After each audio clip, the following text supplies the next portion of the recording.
여러분 레미제라블이라는 소설 혹시 아시죠? 소설을 알기도 하고 또 영화로도 나오고 몇 년 전에는 유명한 배우들이 또 뮤지컬로 나와서 굉장히 또 흥행을 끈 그런 작품이기도 합니다.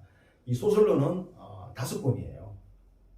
한 권이 아니라 5권이라서 읽기가 그렇게 쉽지 않는 소설책입니다. 굉장히 두껍죠. 제가 몇 달 전에 도스토옙스키의 까라마조프가의 형제들이라는 책을 세 권을 되어 있거든요. 그 책을 3권을 읽는데도 굉장히 힘들었는데 5권을 읽으라니 좀 엄두가 안 나기도 하지만 레미제라블은 굉장히 기독교적인 그런 정신에 입각해서 쓴 작품으로 한번 읽어봤으면 좋겠다라는 생각이 들기도 합니다. 이 소설가 빅토르 위고가 레미제라블을 쓴 거잖아요.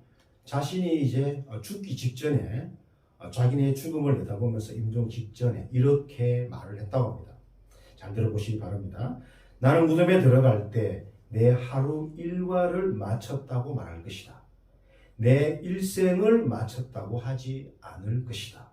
나는 죽음 바로 다음 순간에도 살아갈 것이기 때문이다. 죽음은 막다른 골목이 아니라 새로운 삶을 향해 나아가는 통로이기 때문이다.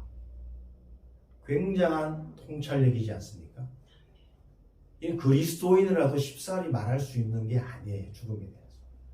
그러나 빅토르 유고는 성경의 깊은 이 하나님의 말씀들을 잘 알고 있었는지 이 죽음이라는 것에 대해서 정확하게 인식을 하고 있었던 거죠. 그래서 자기의 일생을 일생이라고 죽음을 일생이라고 얘기하지 않고 하루의 일과를 마쳤다. 내 일생은 죽음 이후에 다시 시작되기 때문이다. 죽음은 새로운 삶을 향해 나아가는 통로이다. 굉장히 통찰력이죠. 이처럼 그리스도인들은 바로 예수님으로 말미암아 죽음을 세상 사람과는 전혀 다르게 인식하게 되었습니다. 예수님으로 말미암아 죽음을 다르게 인식하게 되었다. 구약에 봐도 구약의 대부분의 성경은 뭐라고 그러죠? 죽음을 조상들에게로 돌아간다라는 표현으로 주로 사용합니다.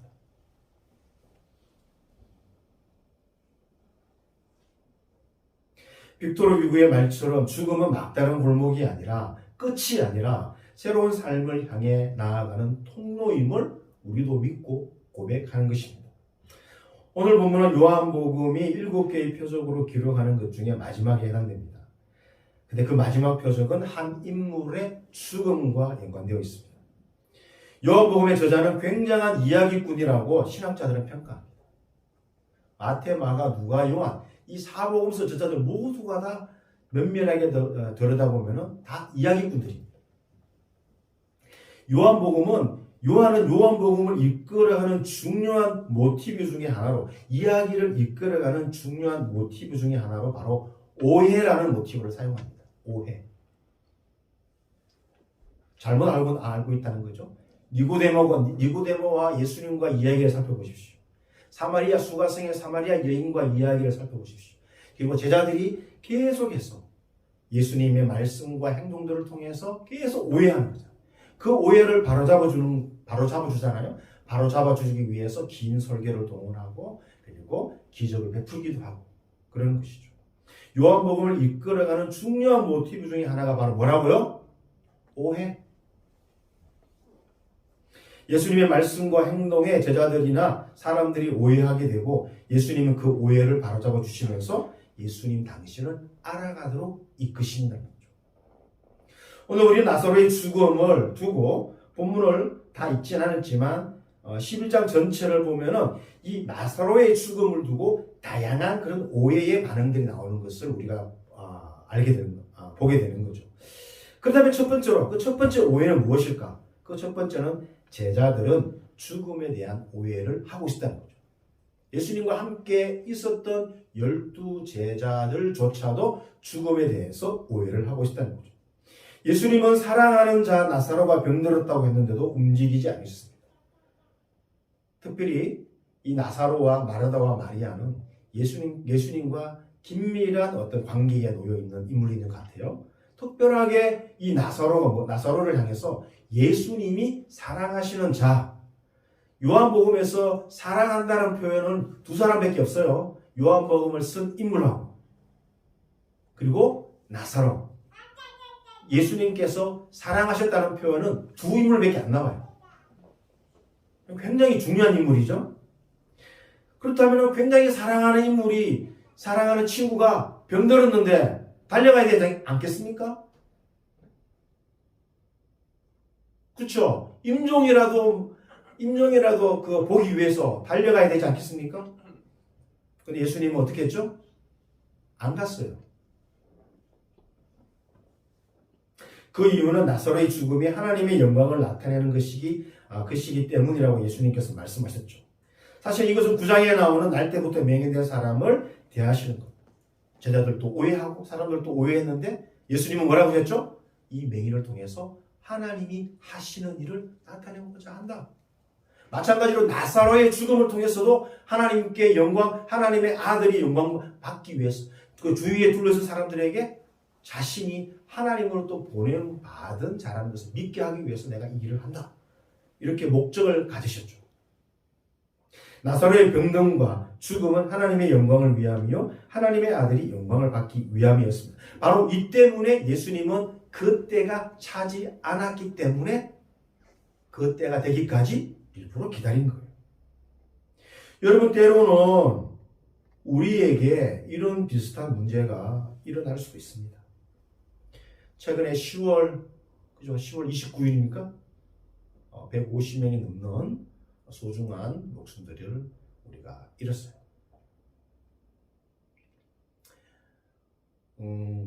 제가 알고 있는 사람 가운데 소방서에서 근무하는 젊은 청년인데 그 누나가 그 밤에 가서 죽었는데 그 다음날 10시간이 넘게 헤매다가 누나의 시신을 찾게 되었다는 그런 이야기도 들었습니다. 우리가 생각하지 못한 일들이, 우리가 감당하지 못할 문제들이 막 일어나는, 이거 뭐 예수 믿는 자라고 해서 오지 않는 게 아니에요. 그래서 우리는 그 문제를 해결하기 위해 바로 움직이고 조치를 취하기도 하잖아요. 그럼에도 불구하고 아무것도 하지 않는 것처럼 그렇게 느껴질 때, 아무리 조치를 취하고 방편을 구해봤지만 아무런 변화가 없을 때 우리는 절망을 느끼게 되는 거잖아요. 마르다와 마리아가 예수님께 사랑하는 자가 병들었다고 보냈는데 불구하고 오지 않으시는 거예요. 막바로 달려와야 되는데 안 오시는 거예요. 가겠다라는 말도 하지 않으시는 거예요. 두 자매가 느낀 감정은 뭐겠어요? 절망? 이렇게 오빠는 죽는구나. 왜 우리를 사랑하시는 예수님이 아무런 반응도 하시지 않는 것이지? 이제는 우리를 싫어하시는가? 뭐 이런 가진 감정의 그 복잡한 감정이 들겠죠. 그리고 또 저와 여러분들이 적절한 해결책을 구하는 마음으로 지속적으로 하나님께 기도를 드리는데 하나님은 우리의 기도를 무시하는 것 같아요. 아무런 응답도 하시지 않으시고 시간이 막 몇 개월이 지났는데도 아무 반응이 없는 것 같아요. 지금 저와 같은 상황. 예를 들어서 한 겁니다. 이렇게 되면은 우리는 우리가 가졌던 소망에서 지쳐가게 됩니다. 그러나 이 소망이 지친다고 해서 하나님은 아무것도 하시지 않을까요? 하나님은 우리를 애먹이지 않으시죠. 애를 좀 사실은 먹이기는 하시지만 결코 먹이시지 않습니다. 왜냐하면 하나님의 길은 우리의 길과 다르기 때문입니다. 성경에 분명히 나와 있죠. 나의 길은 너희 길과 다르다. 나의 생각은 너희 생각과 다르다. 그리고 하나님의 타이밍은 우리의 타이밍과 다르다. 이것도 아시죠? 이런 사실을 상기시키는 극적인 실마리가 6절에 있습니다. 나사로가 병들었다 함을 들으시고 그 계시던 곳에 이틀을 더 유하시고. 예수님 자신만의 그런 계획, 예수님 자신만의 그런 어떤 가야 할 길, 급하게 찾는 그 자매의 외침도 무시하시면서 자신의 가야 할 그 길을 이런 말씀 속에서 보여주고 있으시다는 거죠. 예수님은 이 사실을 제자들에게 언급조차 하지 않았어요. 가려는 준비도 하지 않았습니다. 그리고 그 병 들었다는 얘기를, 죽어가고 있다는 얘기를 전한 사람에게, 두 자매에게, 사랑하는 자매에게 이렇게 얘기하라. 내가 어느 날 갈 테니까 기다리고 있거라. 걱정하지 마라. 이렇게 가고 있다. 이런 답장도 보내지 않았어요. 그냥 예수님은 아무런 대답 없이 그곳에서 이틀 더 유하시다. 이틀이 지난 후 예수님께서는 그때가 된 것을 아시고 예수님은 유대로 다시 가고자 하고 제자들을 제쳐가시죠. 그러면서 나사로의 상황을 이렇게 표현합니다. 우리 친구 나사로가 잠들었다. 그러나 내가 깨우러 가노라. 바로 이 예수님의 말씀에 제자들은 오해했다는 것이죠. 나사로의 죽음을 잠으로 자고 있는 것으로 제자들은 인식하고 있었죠. 여기서 사실은 잔다는 표현은 요한복음에서 자주 쓰이는 이주 의미입니다. 같은 단어를 쓰지만 뜻이 몇 가지라고요? 두 개. 대표적으로 니고데모가 사람이 어떻게 다시 태어날 수 있죠? 거듭날 수 있죠?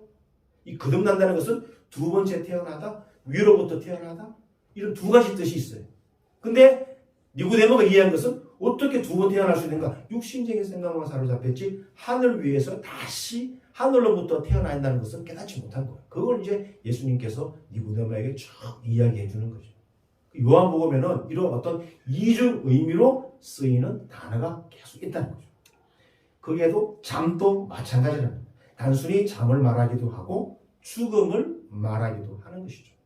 그래서 예수님은 죽음을 뭐로 비유했죠? 잠으로 비유한 거예요. 그러나 제자들은 예수님의 말씀을 액면 그대로 이해하였습니다. 나사로가 잠든 것이라면 그거 뭐 쉽게 깨우면 되지 않아? 자고 있으니 우리도 깨우러 갑시다. 이렇게 얘기한 거예요.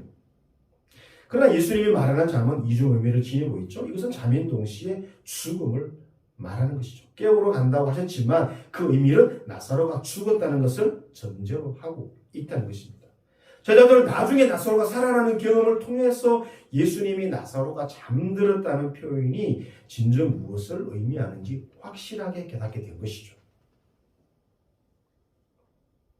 예수님은 죽음이라는 표현 대신에 잠들었다는 표현을 자주 사용하십니다. 그래서 우리 그리스도인들도 죽음이라는 표현보다 잠들었다는 표현을 쓰는 거죠. 어느 순간에 우리 주님이 우리를 깨우실 그날이 있다는 거죠. 성경에서 회당장 야로의 딸이 죽었습니다. 그때 예수님께서 뭐라고 그랬죠? 죽은 것이 아니라 잔다.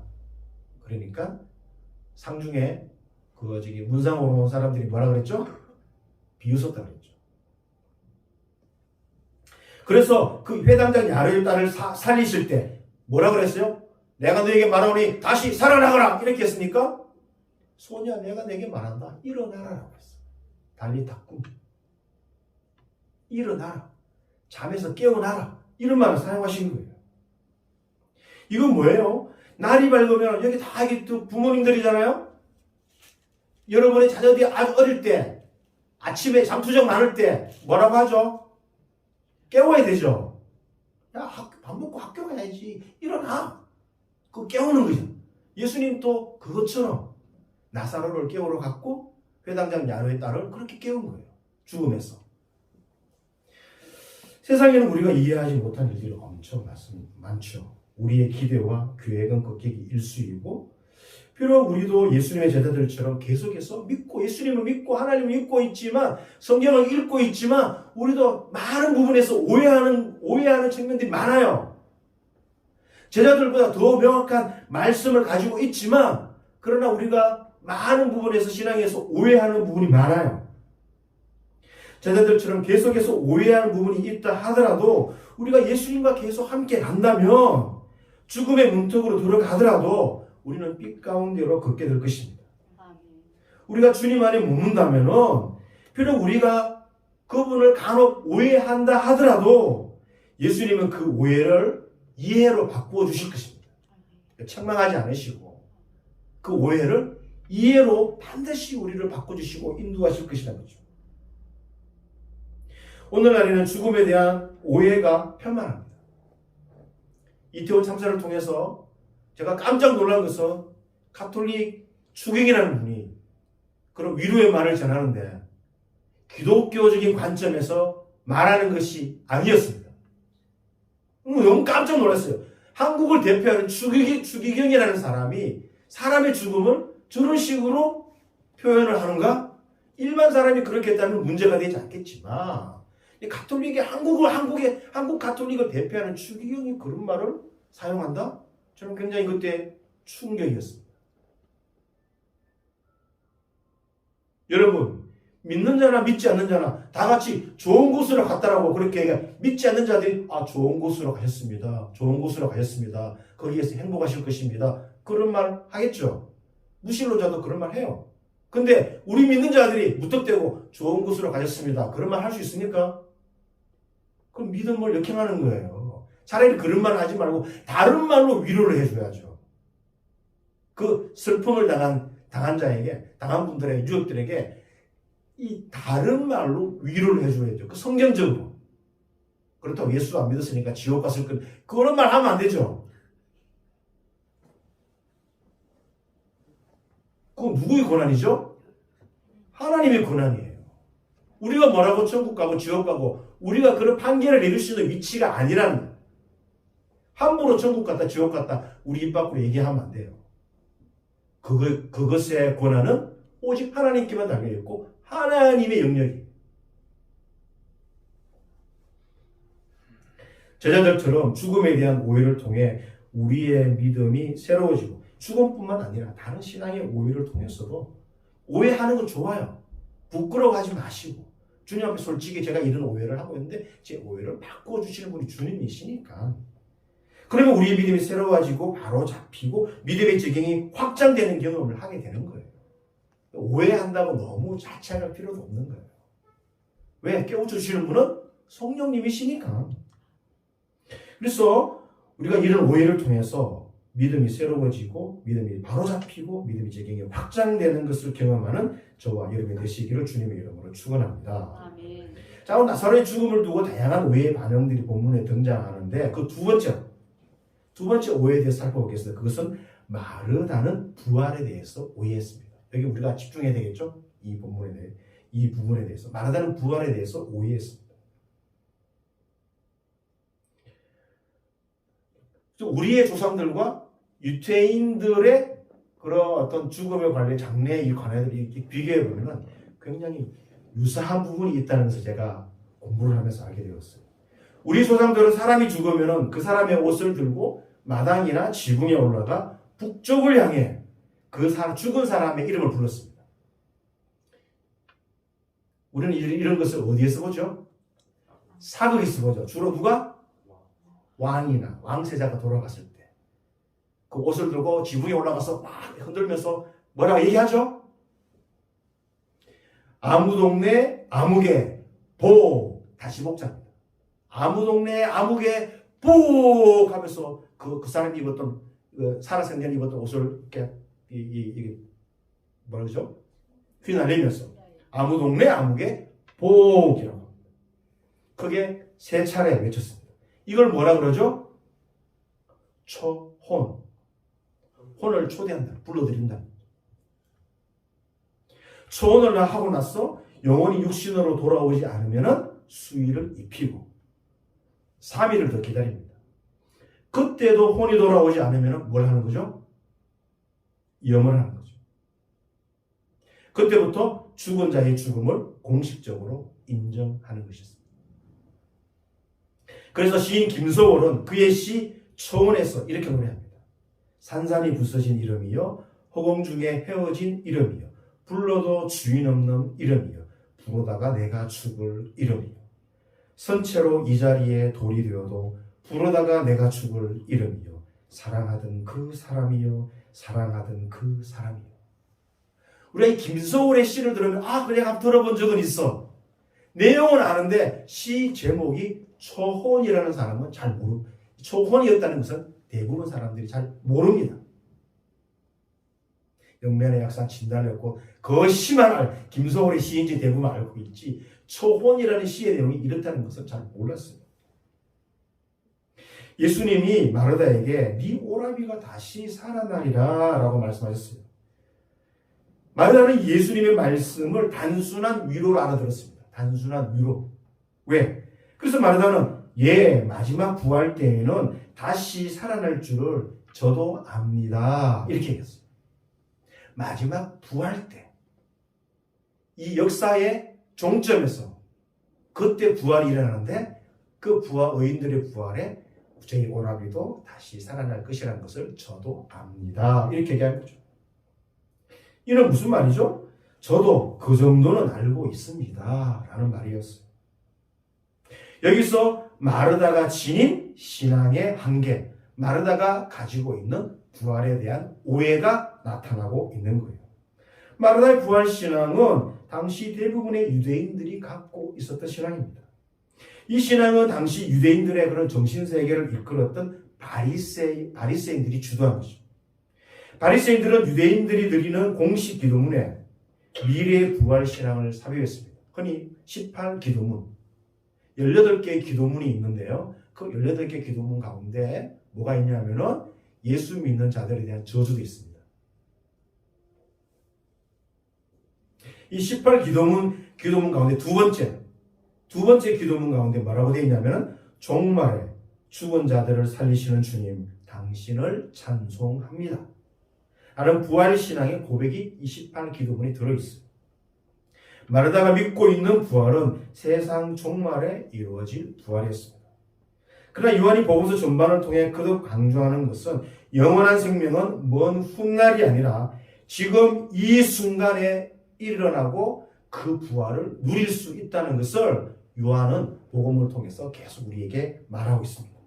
예수님이 말씀하시는 부활은 역사의 종말에 일어나는 것이 아니라 지금 여기 믿는 모든 자에게 주시는 부활이라는 거예요. 그래서 삶과 죽음을 극복하는 열쇠는 믿음이라고 예수님은 말씀합니다. 마르다에게 나는 부활이요 생명이니 살아서 나를 믿는 자는 죽어도 살겠고 살아서 나를 믿는 자는 영원히 살리라. 이것을 내가 믿느냐? 이렇게 믿느냐라고 물었어요. 우리에게는 삶과 죽음이 가장 중요한 말이기도 하지만 예수님은 믿는다는 것을 가장 중요한 단어로 말씀하고 있는 거예요. 믿음은 삶과 죽음을 결정하기 때문에 그래서 예수님은 믿는다라는 것을 끊임없이 강조하는 거예요. 믿는다, 믿지 않는다, 믿는다, 믿지 않는다 계속 반복해서 요한복음에 나타나고 있는 이유가 그 믿음이 삶과 죽음을 부활에 참여하는데 결정적인 것이기 때문에 이 믿는다는 것을 계속 얘기하고 있는 거예요. 오늘날 우리는 어떻습니까? 영생은 훗날 천국에 가서 누리게 되는 것으로 알고 있습니까? 이 세상은 내 집 아니니 저 천국만 향하네. 복음서처럼 그렇게 이해하고 있습니까? 그러면 우리가 드리는 주님께서 가르쳐주신 기도문의 초반에 나오는 아버지의 나라가 오게 하시며 아버지의 뜻이 하늘에서 이루신 것처럼 땅에서도 이루어지이다. 이 기도는 거짓이란 말입니까? 주님께서 우리에게 가르쳐주신 기도의 초반부에 나온 내용이 이 세상은 내 집이 아닌데 나는 이 세상과 관련이 없는데 왜 주님께서 가르쳐주신 기도는 아버지의 뜻이 하늘에서 이루어지신 것처럼 땅에서도 이루어지기를 그렇게 기도하라고 우리에게 말씀하셨죠? 이 세상, 이 땅은 누구의 것이에요? 하나님의 것이에요. 하나님의 것인데 지금 누가 가지고 있는 거죠? 공중고센 잡은 자가. 예수님, 사탄이 예수님의 시험을 할 때 뭐라 그러죠? 이거 내 거야, 이러죠. 걔게 아니죠. 하나님의 것이죠. 하나님의 것을 우리가 선포하고 회복하는 과정 속에 있는 거예요. 마태복음은 하나님 나라라고 직접 말하지 못하기 때문에 하늘나라. 그래서 그 하늘나라가 번역하면서 우리가 천국이라고 했죠.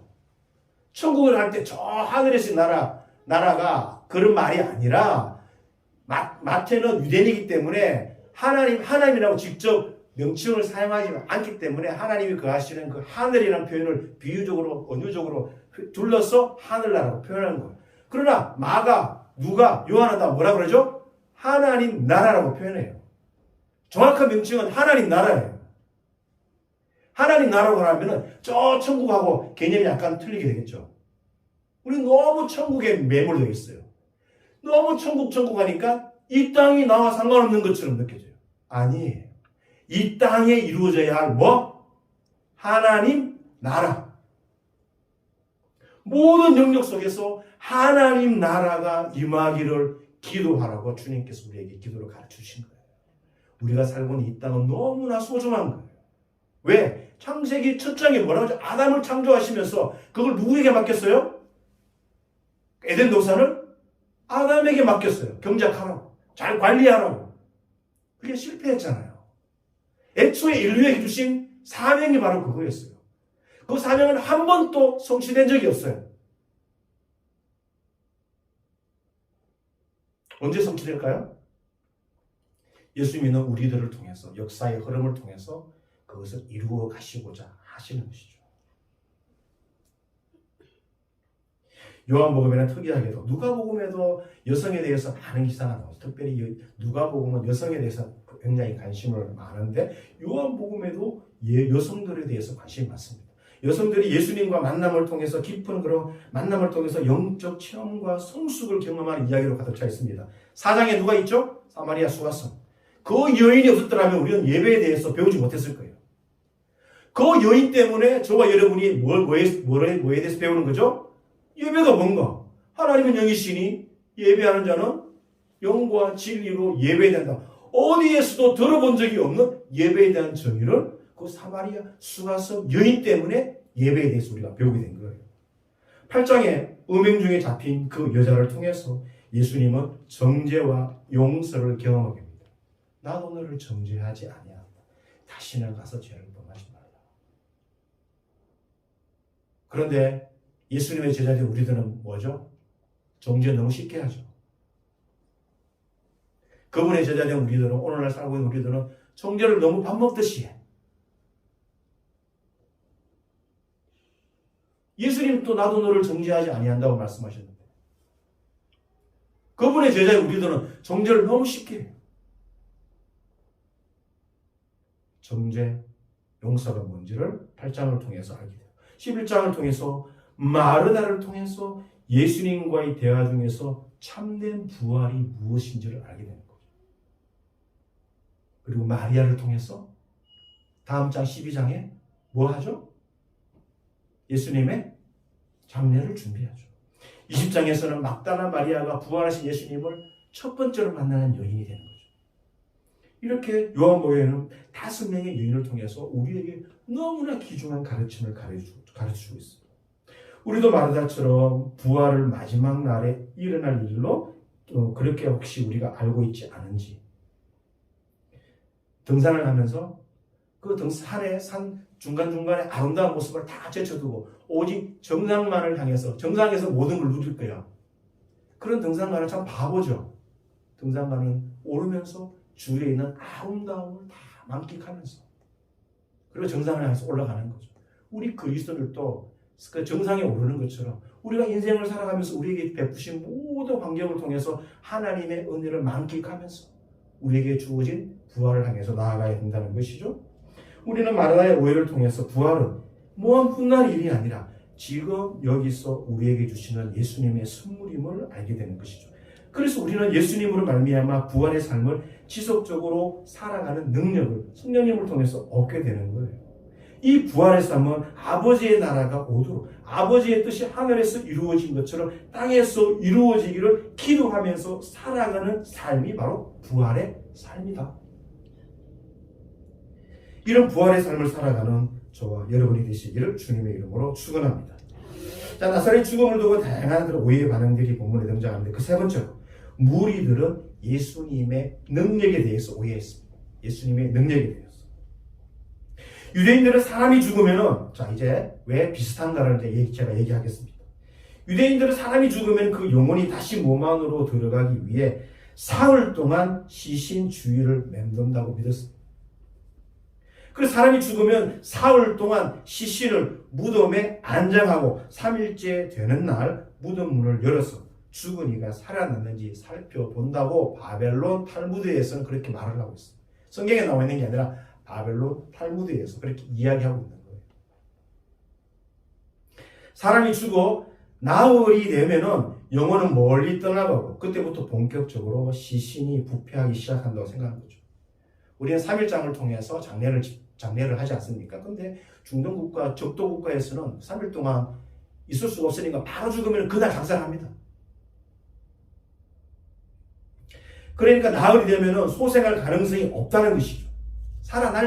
도저히 살아날 수가 없다. 그래서 마르다가 예수님께 주여 죽은 지가 나흘이 되었으면 벌써 냄새가 납니다 라고 말했던 이유예요. 이런 관습 때문에 무덤 주위의 사람들이 예수님이 나사렛 죽음에 대해서 눈물을 흘리실 때에 비아냥거리며 말했죠.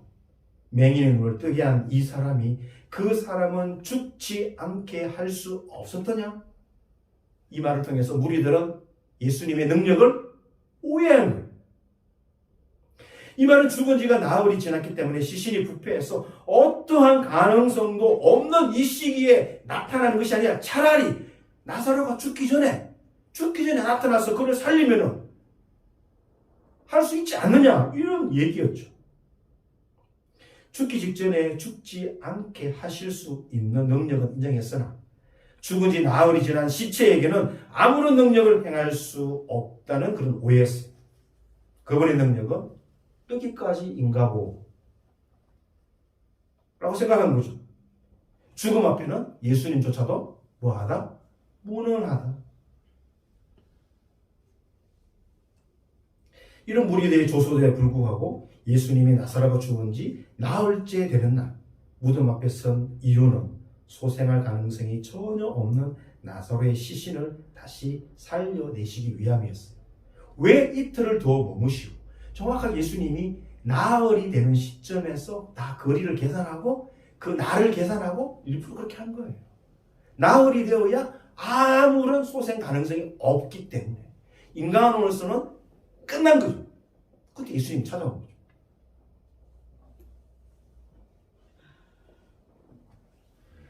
예수님은 죽음을 다스리시는 분이시라는 거죠. 첫 번째 기적, 가나의 혼인잔치의 표적은 뭐야? 구원의 새로운 시대가 찾아왔음을 알려주었다면 마지막 기적인 나사로의 소생은 나사로는 부활했다고 얘기 안 합니다. 소생입니다. 소생. 다시 살아났다는 부활이 아니죠. 나사로가 부활했다고 얘기하면 안 돼요. 소생했다. 새로운 시대가 예수님의 죽음과 부활로 완성될 것이다. 가나의 결혼잔치에 시작된 새로운 시대가 어디에서 완성된다고요? 예수님의 죽음과 부활을 통해서 완성될 것을 나사로의 죽음에서 소생함으로써 그것을 가르쳐주신 거예요. 흥미로운 것은 결혼식, 인생의 기쁨과 행복을 드리는 결혼식 자리에서 마지막 표적은 슬픔과 눈물로 얼룩진 그런 무덤의 자리에서 나타난 거죠. 나사로의 죽음과 소생이 예수님의 죽음과 부활을 예표하는 것이죠. 예수님께서 단순히 나사로를 살렸다는 것을 끝나는 게 아니라 이 사건의 의미가 자신의 삶과 연관되기에 이것을 예표적인 사건으로 제자들에게 보여주신 거예요. 무리들에게 보여주신 거예요. 둘 다 죽었죠. 나사로는 병으로 죽었고 예수님은 아버지의 뜻에 순종함으로 죽었습니다. 둘 다 돌로 막은 무덤에 안장되었습니다. 나사로의 무덤은 사람들이 열었습니다. 그러나 예수님의 무덤은 하나님의 천사들이 열었죠. 둘 다 천에 감겨 매장되었습니다. 나사로가 무덤에 나왔을 때 사람들이 그 천을 풀어주었지만 예수님의 수인은 반드시 객혀 따로 한 곳에 놓여 있었죠. 둘 다 죽은 이들 가운데 살아났습니다. 나사로는 다시 숨을 받아 그 육신이 되살아나는 반면에 예수님은 변화된 육신으로, 그리고 우리가 흔히 부활체, 부활은 영만 부활하는 게 아니라, 영이 살아나는 게 아니라 영이 지금 우리와 같은 이런 몸으로, 우리의 육신은 한 80 정도로 한정되어 있는 육신이지만 그러나 부활 때 참여하는 그 부활의 몸은 이 우리가 갖고 있는 육신의 몸과는 전혀 질적으로 다른 차원의 몸일 거예요. 근데 분명한 것은 육신의 몸이에요. 육신으로 부활합니다. 많은 그리스도인들이 오해하는 것 중에 하나가 그거예요. 왜? 예수님이 우리에게 보여주잖아요. 부활의 첫 열매로 보여주셨어요. 그러니까 우리가 살아가면서 자신의 육체를 잘 가꿔야 합니다.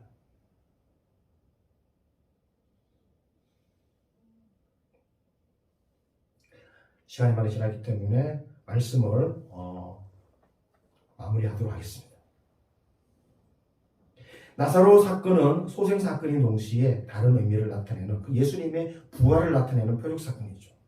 나사로의 사건은 예수님의 죽음과 부활을 나타내는 예표이기 때문입니다. 나사로의 사건에서 소생과 부활을 동시에 나타내는 이중 의미를 지닌 대표적인 사건이 된 것이죠. 결국 이 사건을 통해서 제자들과 마르다와 마리아 그리고 많은 사람들이 예수님이 누구이신지를 깨닫게 되었고 그분을 믿게 된 것이죠. 사도행전에 가면은 베드로가 감옥에 잡혔어. 그 다음날 죽음을 받아두는 날이었는데 그 죽기 직전 바로 그날 밤에 어떻게 했죠? 태평하게 잤죠. 잘 수 있었고 죽음을 두려워하지 않고 평안히 태평하게 잘 수 있었던 이유가 뭐죠? 부활을 자기가 경험했기 때문에 예수님이 보여주셨기 때문에 나도 주님을 말미암아 죽으면 주님처럼 부활할 것이다. 그래서 죽음을 두려워하지 않고 그날 밤에 태평하게 잠들 수 있었던 이유가 바로 거기에 있는 거예요. 부활하신 주님을 자신이 직접 목격했기 때문에.